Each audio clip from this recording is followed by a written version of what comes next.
베스트픽 북리뷰, 수뭉빙의 화폐전쟁 2편에 오신 것을 환영합니다. 오늘 저희가 함께 파헤쳐볼 자료는 이 책의 아주 도발적인 주장들을 담고 있는데요. 시작부터 이렇습니다. 세상에 우연은 없다. 오직 설계된 필연만 있을 뿐이다. 자, 이 전제 아래에서 세계 경제의 거대한 흐름 뒤에 숨겨진 의도, 그리고 통합팽창을 설계한 사람들의 철학부터 그들이 궁극적으로 계획한다는 세계 단일 화폐의 미래까지 오늘 저희와 함께 이 거대한 시나리오를 한번 따라가 보시죠. 자, 그럼 바로 본론으로 들어가 볼게요. 2008년 글로벌 금융위기. 우리 기억에는 이게 어느 날 갑자기 닥쳐온 예측 불가능한 재앙, 그러니까 블랙스완이었잖아요. 네, 다들 그렇게 기억하고 있죠. 그런데 이 자료는 그게 아니었다고 단언합니다. 우연한 사고가 아니라 아주 정교하게 계획된 통제된 폭파였다고요. 솔직히 처음엔 좀 너무 나간 주장 아닌가 싶었는데 근거를 보니까 상당히 흥미롭더라고요. 그렇죠. 통제된 폭파라는 비유 자체가 이 주장의 핵심을 아주 잘 보여줍니다. 우리가 낡고 위험한 건물을 철거할 때 그냥 아무데나 폭약을 설치하지 않잖아요. 아, 그렇죠. 가장 약한 기둥이나 구조적으로 결함이 있는 곳을 정확히 누리죠. 바로 그겁니다. 이 주장도 마찬가지예요.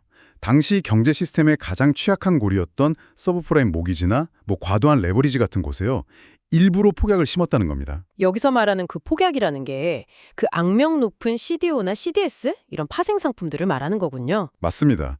쉽게 말해서 위험 돌려막기 폭탄 게임 같은 상품들이었죠. 언젠가는 누군가의 손에서 터질 수밖에 없도록 설계된 금융상품들을 시스템 곳곳에 심어두고 정해진 경로에 따라 모든 것이 무너지도록 유도했다는 게 이 이론의 골자입니다. 하지만 그냥 음모론으로만 보기에는 당시에 이미 경고음이 여기저기에서 울리고 있었다는 점을 이 자료가 꽤 집요하게 파고들어요. 바로 그 지점이 이 주장의 설득력을 더하는 부분입니다. 화재 경보기가 계속 울리는데 아무도 불을 끄지 않았다면 이건 방화범을 의심해봐야 하는 것과 같거든요. 2005년에 워런 버핏은 이미 파생 상품을 금융 대량 살상 무기라고 불렀습니다.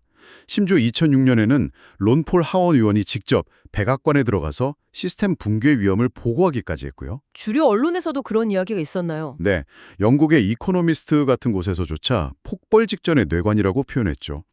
이렇게 명백한 경고들이 전부 다 묵살되었다는 사실 자체가 누군가 이 붕괴를 의도적으로 방치했거나 심지어는 기다렸다는 주장에 아주 강력한 근거가 되는 겁니다. 의도된 붕괴였다. 알겠습니다. 근데 상식적으로는 이해가 잘 안 가거든요. 대체 누가 무슨 이득을 얻자고 전 세계 경제를 무너뜨린다는 걸까요? 이 자료를 보니까 그 배후에 아주 오래된 어떤 철학이 있다고 지적하네요. 네, 바로 그 설계자들의 정신적 허가증이 어디서 나왔는지를 추적하는 거죠. 자료는 앨런 그린스펀 전 연준 의장이 26살 때부터 깊이 심취했던 사상가 아인랜드의 철학을 그 뿌리로 지목합니다. 아인랜드? 소설 아틀라스로 유명한 그 극단적인 엘리트주의 사상가 말이죠. 맞습니다. 그녀의 철학은 세상을 아주 명확한 두 계급으로 나누거든요. 문명을 창조하고 이끌어가는 소수의 천재 엘리트, 거인. 그리고 그들의 창조물에 기대어 살아가는 무능한 대중, 바로 기생충이죠. 이 세계관을 받아들이는 순간 정말 엄청난 일이 가능해집니다. 어떤 일이죠? 대중의 부를 희생시켜서 낡은 시스템을 리셋하는 행위가 더 이상 파괴가 아니게 되는 거죠. 세상을 정화하는 필요악으로 정당화될 수 있다는 겁니다. 기생충들을 위해서 거인들이 희생할 필요는 없으니까요. 와, 이 자료는 바로 이 사상이 금융위기를 설계하고 방관한 이들의 행동을 뒷받침하는 철학적 기반이었다고 분석하는 겁니다. 그런 세계관을 가졌다면 기존 시스템의 붕괴는 그들에게 재앙이 아니라 오히려 낡은 것을 부수고 새 것을 지을 기회로 보였겠네요. 이게 바로 자료에서 언급하는 피할 수 없는 소비의 빙하기라는 개념과 연결되는 것 같습니다. 정확합니다. 철학이 왜에 대한 답이라면 소비의 빙하기는 왜 하필 그때였나에 대한 답이 되죠. 자료에 따르면요, 인간의 일생에서 소비가 정점에 달하는 나이가 평균 47세라고 합니다. 47세요? 네. 그런데 미국 경제의 허리이자 가장 거대한 인구 집단인 베이비붐 세대가 바로 2009년을 기점으로 이 47세라는 소비의 정점을 지나가기 시작했다는 겁니다. 아, 그러니까 미국 경제의 72%를 차지하는 소비가 구조적으로 꺾일 수밖에 없는 시점이 딱 온 거군요. 이건 뭐 금리를 아무리 조절해도 막을 수 없는 거대한 해일 같은 거네요. 바로 그겁니다. 기존의 통화 정책으로는 절대 해결할 수 없는 거대한 구조적 한계에 부딪힌 거죠. 그러니 그들에게는 낡은 집을 수리하는 대신에 아예 전부 무너뜨리고 새로운 집을 지어야 한다는 완벽한 명분이 생긴 겁니다. 그리고 그 새로운 집의 설계도가 네, 세계 단일 화폐라는 시나리오로 등장하는 거고요. 모든 걸 무너뜨리고 새로운 판을 짜겠다. 그 판의 이름이 세계 단일 화폐군요. 자료가 상상하는 2024년 스위스 바젤의 세계중앙은행 출범식 장면은 정말 영화 한 편 같아요. 미디어는 영원한 번영이라고 환호하는데 자료는 이걸 국가 주권 시대의 종말이라고 경고하죠. 그리고 여기서 아주 핵심적인 명제를 던집니다. 화폐 발행권을 포기하는 것은 주권의 자살행위다. 이건 그냥 수사가 아니고요. 역사가 증명하는 사실이라는 거죠. 역사가요? 네, 고대 로마의 은화부터 송나라의 교자, 원나라의 지폐, 그리고 지금의 달러까지 화폐 가치가 붕괴됐을 때 권력자들이 사회를 통제하기 위해 택한 방법은 항상 같았습니다. 개인의 자유를 억압하는 것. 맞습니다. 가혹한 세금을 물리거나 심지어 사람들을 노예로 만들면서까지 통제 시스템을 유지하려 했다는 역사적 경고를 보내는 겁니다. 역사를 보면 화폐 붕괴가 항상 개인의 자유를 억압하는 길로 이어졌다는 경고가 정말 섬뜩한데요. 그렇다면 이 설계자들이 만들려는 새로운 화폐는 그런 위험이 없을까요? 이 자료에 따르면 오히려 더 완벽한 통제 시스템을 구상하고 있는 것 같아요. 맞습니다. 오히려 과거의 통제는 조악했다고 말하는 것 같죠.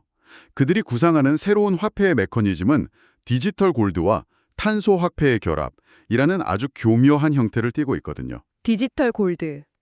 우선 인류 역사상 가장 신뢰도 높은 자산인 금을 디지털화해서 새로운 화폐의 신뢰를 담보합니다. 네. 여기까지는 그럴듯해 보이죠. 잠깐만요. 탄소 화폐라니요?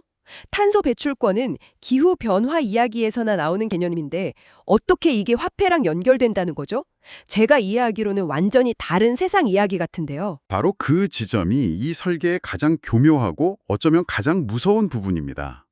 환경보호라는 누구도 공개적으로 반대하기 힘든 도덕적 명분을 이용해서 역사상 가장 강력한 통제 수단을 만들려는 거죠. 아, 생각해보세요. 금은 총량이 정해져 있어서 마음대로 찍어낼 수 없지만 탄소 배출권은 정부가 정책에 따라 얼마든지 공급량을 조절할 수 있습니다. 이걸 화폐와 결합해서 유동성을 마음대로 주무르겠다는 겁니다. 단순히 유동성 조절뿐만이 아닐 것 같은데요. 그 이면의 진짜 목적은 뭘까요? 개인의 삶에 대한 완전한 통제죠. 통제? 우리가 쓰는 전기, 먹는 음식, 타고 다니는 자동차, 우리의 모든 경제활동은 결국 탄소 배출로 이어집니다. 탄소 화폐 시스템이 도입되면 이 모든 활동이 측정되고 추적 가능해지는 겁니다. 결국 당신의 삶 전체에 탄소 할당량이라는 보이지 않는 족쇄를 채우는 겁니다. 자료는 이걸 전지구적 디지털 파놉티콘의 완성이라고 부릅니다. 단 한 명의 예외도 없이 모두를 감시하고 통제하는 시스템의 탄생이군요. 들으면 들을수록 정말 거대한 계획인데 이걸 추진하는 세력이 단일 팀워크가 아닐 것 같아요. 이렇게 큰 그림이라면 내부에서도 방법론을 두고 의견이 좀 갈릴 법한데요? 물론입니다. 이 자료는 금융 엘리트들을 크게 두 파벌로 나눕니다. 목표는 같아요.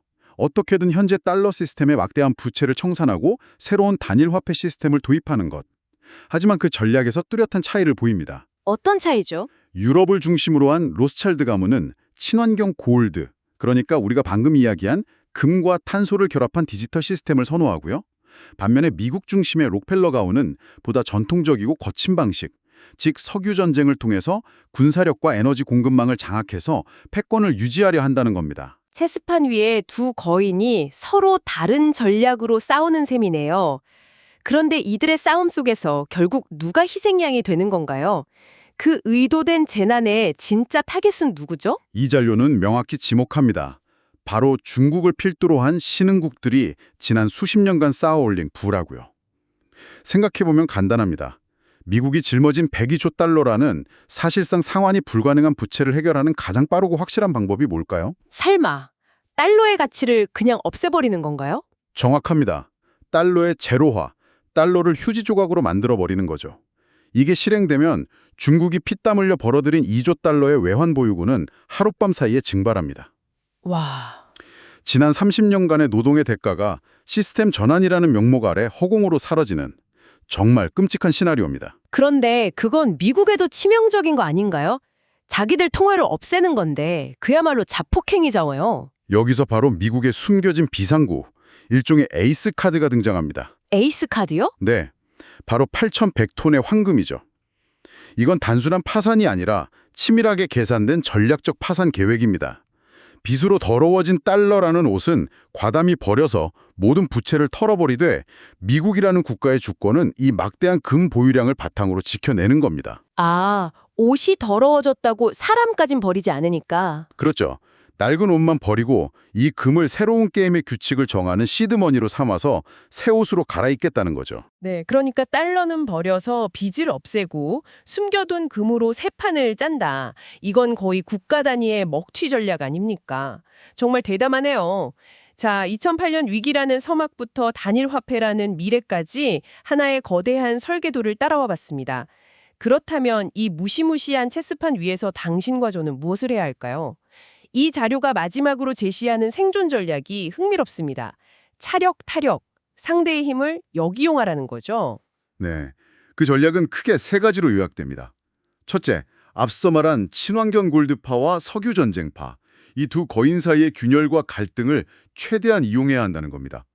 둘째, 그들이 짜놓은 판에 순순히 따라 들어가지 말고 미국 국채를 매각하는 것처럼 독자적인 금 방어 체계를 구축하며 저항해야 합니다. 그리고 마지막으로 가장 중요한 것, 그게 뭔가요? 바로 화폐 주권의 수호입니다. 눈앞의 경제적 편의나 유록 때문에 화폐 발행권을 절대로 포기해서는 안 된다는 아주 근본적인 원칙을 강조합니다. 결국 이 모든 분석과 경고는 하나의 질문으로 모아지네요. 당신은 설계될 것인가? 아니면 설계할 것인가? 이 자료의 마지막 경고가 귓가에 맴돕니다. 화폐 전쟁은 보이지 않는 손이 휘두르는 가장 잔혹한 폭력이며 우리가 그들의 설계도를 읽지 못한다면 결국 타임이 설계한 폐허 위에서 노예의 삶을 살게 될 것이라고요. 이 자료의 가장 마지막 페이지에는요, 아무런 설명도 없습니다. 그저 어두운 공간에 스포트라이트를 받는 비트코인 하나가 덩그러니 놓여 있을 뿐이죠. 이것이 과연 이 거대한 설계에 맞서는 새로운 대안이 될 수 있을까요? 아니면 이것조차 또 다른 누군가가 설계한 더 큰 그림의 일부일까요? 많은 생각을 하게 만드는 마지막 장면인 것 같습니다.